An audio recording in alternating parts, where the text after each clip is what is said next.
जय माता दी। जय माँ कामाख्या। जय श्री महाकाल महाराज। देव राधा ट्रस्ट सत्यवाणी चैनल से आप नवरात्रि महोत्सव के उपलक्ष्य में साधनाओं के बारे में सुन रहे हैं। अल्पज्ञानी मनुष्य को साधना नहीं करनी चाहिए। अल्पज्ञानी मनुष्य को केवल आराधना करना चाहिए और ज्ञानी पुरुष को योग्य दीक्षित गृहस्थ गुरु को धारण करना चाहिए, जिससे उसकी साधना में विघ्न बाधा उत्पन्न नहीं होती है। और साधना में कुछ सावधानियां बरतनी होती है। आज हम उस एक सावधानी के बारे में चर्चा करेंगे। साधना करते समय विधि विधान से अनुष्ठान करना चाहिए, मंत्रों का जप करना चाहिए, शुद्धता, स्वच्छता, पवित्रता का ध्यान रखना चाहिए। उसके बावजूद भी, ये सब काम करने के बावजूद भी साधना में सफलता नहीं मिलती है। तो इसका सीधा सा उत्तर यह है कि जिन देवी देवताओं की आपको सिद्धि करना है, उनके लिए आपको स्थान देना होता है। अपने शरीर पर तो देवी देवताओं को नहीं बिठाओगे ना, और नहीं धारण कर सकते हो। तो इसके लिए आपको या तो उनकी कोई मूर्ति रखें, और घर में यदि करते हो तो 9 इंच से छोटी मूर्ति होनी चाहिए।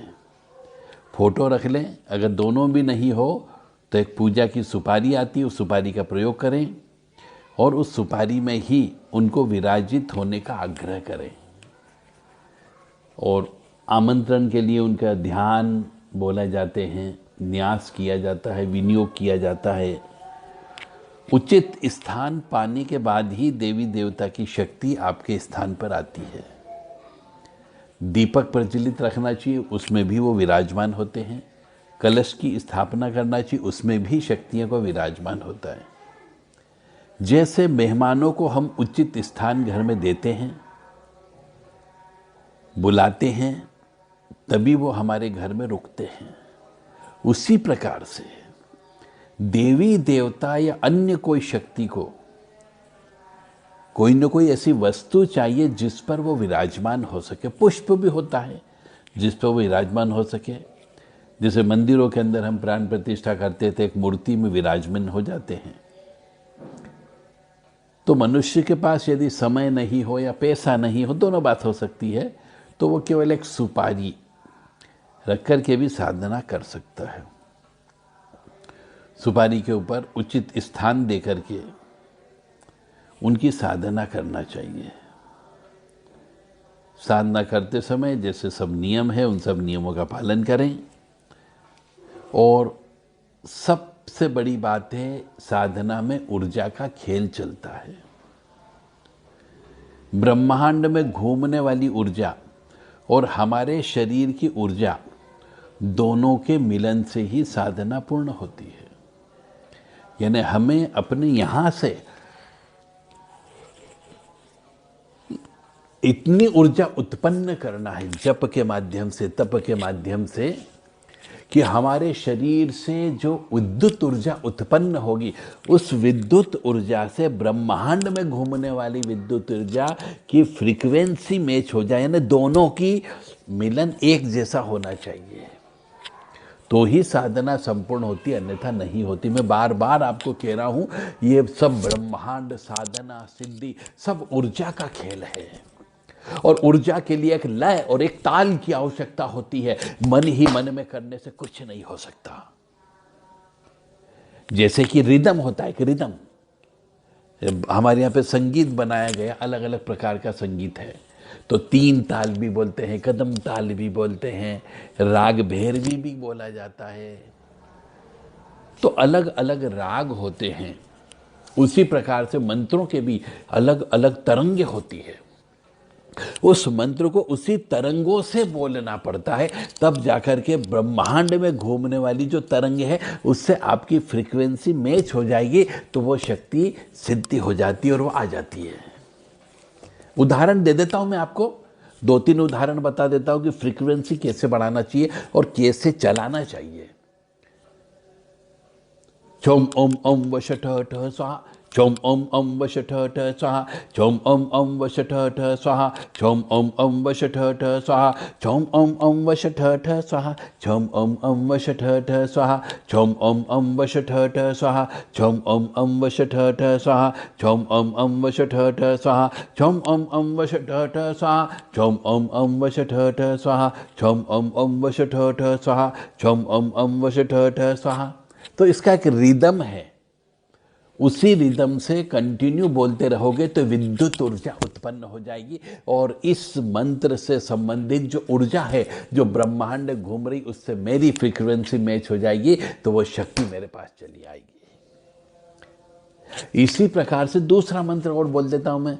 ओम ह्रीम बटुकाय अब्दु द्वारणा कुरु कुरु बटुकाय रीम सा, ओम ह्रीम बटुकाय अब्दु द्वारणा कुरु कुरु बटुकाय रीम, ओम ह्रीम बटुकाय अब्दु द्वारणा कुरु कुरु बटुकाय रीम, ओम ह्रीम बटुकाय अब्दु द्वारणा कुरु कुरु बटुकाय रीम, ओम ह्रीम बटुकाय अब्दु द्वारणा कुरु कुरु बटुकाय रीम, ओम ह्रीम बटुकाय अब्दु द्वारणा कुरु कुरु बटुकाय रीम, ओम ह्रीम बटुकाय अब्दु द्वारणा कुरु कुरु बटुकाय रीम, ओम ह्रीम बटुकाय अब्दु द्वारणा कुरु कुरु बटुकाय रीम, ओम ह्रीम बटुकाय अब्दु द्वारणा कुरु कुरु बटुकाय रीम, ओम ह्रीम बटुकाय अब्दु द्वारणा कुरु कुरु बटुकाय रीम, ओम ह्रीम बटुकाय अब्दु द्वारणा कुरु कुरु बटुकाय रीम, ओम ह्रीम बटुकाय अब्दु द्वारणा कुरु कुरु बटुकाय रीम, ओम ह्रीम बटुकाय अब्दु द्वारणा कुरु कुरु बटुकाय रीम। तो इस प्रकार से ये जो रिदम चला, तो इसको कम से कम आधे 1 घंटे तक इस रिदम को चलाना पड़ेगा। तो इससे जो कंपन उत्पन्न होगी, एक वाइब्रेशन क्रिएट होगा, बस ये वाइब्रेशन ही ब्रह्मांड में घूमने वाला जो कंपन्नता है, ब्रह्मांड में भी कई असंख्य आवाजें हैं, उस आवाज से एक आवाज आपकी फ्रीक्वेंसी मैच हो जाएगी और वह सिद्धि आपको प्राप्त हो सकती है। इसी का दूसरा मंत्र, एक और मंत्र बोल देता हूं मैं, तो शायद आपको समझ में आएगा कि मंत्रों को किस लय ताल से बोलना चाहिए। जब तक आप कोई भी मंत्र लय ताल में नहीं लाओगे, तब तक आपको उसकी सिद्धि प्राप्त नहीं हो सकती। बस यही कहने का अर्थ है मेरा। ओम ह्रीम क्लीम कपालिनी कंकालिनी भकार दद स्वाहा, ह्रीम क्लीम कपालिनी कंकालिनी भकार दद स्वाहा, ह्रीम क्लीम कपालिनी कंकालिनी भकार दद स्वाहा, ह्रीम क्लीम कपालिनी कंकालिनी भकार दद स्वाहा, ह्रीम क्लीम कपालिनी कंकालिनी भकार दद स्वाहा, ओम ह्रीम क्लीम कपालिनी कंकालिनी भकार दद स्वाहा, ओम ह्रीम क्लीम कपालिनी कंकालिनी भकार दद स्वाहा, ओम ह्रीम क्लीम कपालिनी कंकालिनी भकार दद स्वाहा, ओम ह्रीम क्लीम कपालिनी कंकालिनी भकार दद स्वाहा, ओम ह्रीम क्लीम कपालिनी कंकालिनी भकार दद स्वाहा, ओम ह्रीम क्लीम कपालिनी कंकालिनी भकार दद स्वाहा, ओम ह्रीम क्लीम कपालिनी कंकालिनी भकार दद स्वाहा, ओम ह्रीम क्लीम कपालिनी कंकालिनी भकार दद स्वाहा, ओम ह्रीम क्लीम कपालिनी कंकालिनी भकार दद स्वाहा, ओम ह्रीम क्लीम कपालिनी कंकालिनी भकार दद स्वाहा, ओम ह्रीम क्लीम कपालिनी कंकालिनी भकार दद स्वाहा, ओम ह्रीम क्लीम कपालिनी कंकालिनी भकार दद स्वाहा। तो ये इस प्रकार से एक रिदम चला, बस उस रिदम को कंटिन्यू चलाते रहना और एक विद्युत ऊर्जा उत्पन्न करना है, उसी से आपको सिद्धि प्राप्त होती है। अब ये रिदम हमने चालू करके फ्रीक्वेंसी मैच कर ली, तो इसकी सिद्धि प्राप्त हो गई। अब इससे सिद्धि प्राप्त हो गई तो इससे हम वो जो कार्य कर सकती है ये शक्ति, बस वो कार्य करती है। एक और मैं मंत्र बोल देता हूं।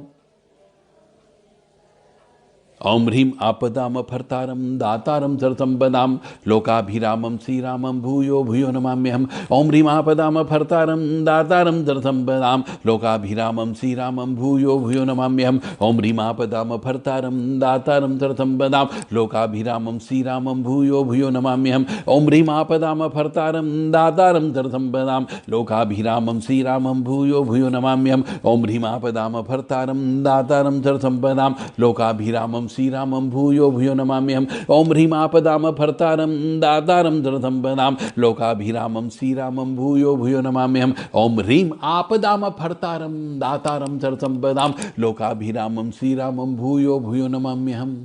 तो इस प्रकार से इस मंत्र की वाइब्रेशन अलग है, इसकी फ्रीक्वेंसी अलग है। तो इस मंत्र को यदि कंटिन्यू कोई व्यक्ति बोलते रहता है, रोजाना बोलेगा, 1 घंटा 2 घंटा 3 घंटा रोज बोलता है, तो उसकी फ्रीक्वेंसी निश्चित तौर से ऊर्जा उत्पन्न हो जाएगी और ब्रह्मांड में घूमने वाली शक्ति से उसकी फ्रीक्वेंसी मैच होने पर सिद्धि प्राप्त हो जाती है। तो हर चीज एक रिदम पर डिपेंड करती है, एक ऊर्जा पर डिपेंड करती है और उसी ऊर्जा पर वह कार्य करती है। आप चाहें तो एक मंत्र और बोल देता हूं। ओम हम हस प्रेम खप्रेम हस्त्रोम हस कप्रेम हसोम ओम। ओम हम हस प्रेम खप्रेम हस्त्रोम हस कप्रेम हसोम ओम। ओम हम हस प्रेम खप्रेम हस्त्रोम हस कप्रेम हसोम ओम। ओम हम हस प्रेम खप्रेम हस्त्रोम हस कप्रेम हसोम ओम। तो ये जो मंत्र होते हैं, ये मंत्र पूरे डिपेंड करता है आपकी वाइब्रेशन के ऊपर, और वाइब्रेशन से ही सिद्धियां प्राप्त होती। इसीलिए मनुष्य को कभी भी, बहुत कम मनुष्यों को सिद्धियां प्राप्त होती। उसके पीछे का कारण एक है क्योंकि फ्रीक्वेंसी ब्रह्मांड में घूमने वाली शक्ति की फ्रीक्वेंसी से मैच नहीं होती, क्योंकि वो आंख बंद करके जप करते हैं। आंख बंद कर ली, मुंह बंद कर लिया, चुपचाप बैठे हुए हैं। अरे ब्रह्मांड में आत्मा चली गई तो कोई प्रेत लग करके वापिस आ जाता है। तो ये सब ऊर्जा का खेल है, और ब्रह्मांड में घूमने वाली ऊर्जा और हमारे शरीर से उत्पन्न होने वाली ऊर्जा का जब तक मिलन नहीं होगा, साधना संपूर्ण नहीं होती है। इसके लिए आपको अपनी कुंडलिनी चक्र को भी जागृत करना पड़ता है, और अपनी कुंडली के जो ब्रह्मरंध्र होता है और मूलाधार चक्र होता है उसको ऊर्जावान बनाना रहता है, और शरीर को भी ऊर्जावान बनाना पड़ता है। अब तांत्रिक क्रिया के ऊपर यदि हम कोई ये क्रिया करते हैं तो किस ऊर्जा का प्रयोग करें यह डिपेंड करता है। हम वशीकरण, मारण, सम्मोहन, उच्चाटन, स्तंभन, आकर्षण या अन्य कोई भी हम षटकर्म की क्रिया करें तो वो ऊर्जा उसी के अनुसार ही काम करती है, जिस ऊर्जा से, जिस फ्रीक्वेंसी से हमने उस ऊर्जा को बुलाया। और तांत्रिक क्रिया से कभी भी किसी का भला नहीं होता है। बार बार क्रिया करके ऊर्जा को मिलाना पड़ती, तब तांत्रिक क्रिया असर करने का काम करती है। और यदि आपको इस प्रकार की षटकर्मी करना तो आपको भैरव जी की सिद्धि करना चाहिए। ओम हम शम नम गम भम सम घम महाकाल भैरवाय। ओम हम शम नम गम भम सम घम महाकाल भैरवाय।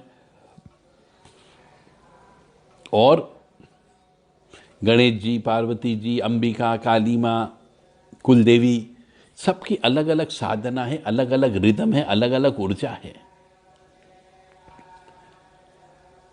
प्रतिमा या चित्र या फोटो में कोई शक्ति विराजमान नहीं होती, केवल उनसे तो हमारे मन के भाव उत्पन्न होते हैं कि हाँ हम साधना कर रहे हैं और उनकी कृपा बरसेगी। अब आप समझ गए होंगे कि साधना में सफलता क्यों नहीं मिलती। उसका एक कारण और हमने आपको बता दिया, जो बेसिक है, जिसको हम रीढ़ की हड्डी कह सकते हैं, केवल इस वजह से ही कि आपके अंदर वो ऊर्जा उत्पन्न ही नहीं होती जो ब्रह्मांड में घूम रही ऊर्जा से फ्रीक्वेंसी मैच कर सके। तो आपको ऐसे मंत्र लेना है जिस प्रकार की, एक मंत्र और बता देता हूं मैं, याद आ गया तो। हस्यम हस्करी हस्यम सा, हस्यम हस्करी हस्यम सा, हस्यम हस्करी हस्यम सा, हस्यम हस्करी हस्यम सा, हस्यम हस्करी हस्यम सा, हस्यम हस्करी हस्यम सा, हस्यम हस्करी हस्यम सा, हस्यम हस्करी हस्यम सा, हस्यम हस्करी हस्यम सा, हस्यम हस्करी हस्यम सा। बोलते रहो इसको। एक समय ऐसा आएगा कि आपके शरीर से करंट उत्पन्न होने लगेगा, और वो करंट ही ब्रह्मांड में घूमने वाले करंट से मुलाकात हो जाएगी। इसके लिए गुरु की आवश्यकता होती है। गुरु से मंत्र लेना पड़ता है, गुरु से विधान लेना पड़ता है, गुरु से उसके नियम कानून पूछना पड़ते हैं, गुरु से उसका विनियोग पूछना पड़ेगा, गुरु से उसका न्यास पूछना पड़ेगा, और बात की प्रक्रिया भी पूछना पड़ेगी कि यदि शक्ति आ जाती है तो क्या मैं झेल पाऊंगा या नहीं झेल पाऊंगा, यह भी जानना जरूरी होता है।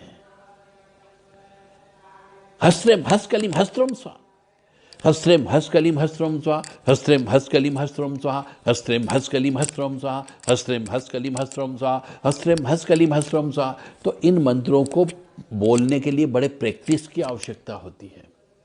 दुर्गति नाशिनी दुर्गा जय जय, काल विनाशिनी काली जय जय, उमा रमा ब्रह्मानी जय जय, सीता राधा रुक्मणी जय जय। दुर्गति नाशिनी दुर्गा जय जय, काल विनाशिनी काली जय जय, उमा रमा ब्रह्मानी जय जय, सीता राधा रुक्मणी जय जय। तो इसकी भी एक लय ताल है। उस लय ताल से कंटिन्यू आधा घंटा 1 घंटा आप यदि बोलते रहोगे तो आप अपने आप को भूल जाओगे। अपने आप को भूलने का मतलब होगा आपको ये मालूम ही नहीं होगा कि मैं ब्रह्मांड के इस अंग में बैठा हूं क्या, मैं कहाँ बैठा हूँ ये मुझे भी मालूम नहीं होता। जब इस प्रकार के मंत्रों को जप किया जाता, फ्रीक्वेंसी मैच हो जाती है, तो हमारी विश्व जो तार है वो ब्रह्मांड में घूमने वाले करंट से मैच हो जाते हैं, तो हमारी विद्युत ऊर्जा उत्पन्न हो जाती है। बस उसी से लाइट चालू हो जाती है, उसी से तीसरी आंख खुल जाती है। उसी को सिद्धि कहा जाता है। मानो या न मानो, यही सत्य है सिद्धि का। बाकी तो सब ढकोसला है। कुछ नहीं होता मंत्र जप करने से, कुछ नहीं होता है किसी भी चीज को करने से। यदि सिद्धि प्राप्त करना है तो करंट उत्पन्न करना ही करना पड़ेगा, ऊर्जा उत्पन्न करना ही करना पड़ेगी, अपनी फ्रीक्वेंसी हमें बनाना पड़ेगी, ब्रह्मांड में घूम रही फ्रीक्वेंसी से मैच करना पड़ेगी, तब तो लाइट जलेगी, अन्यथा लाइट नहीं आएगी। जय माता दी, जय मां कामाख्या।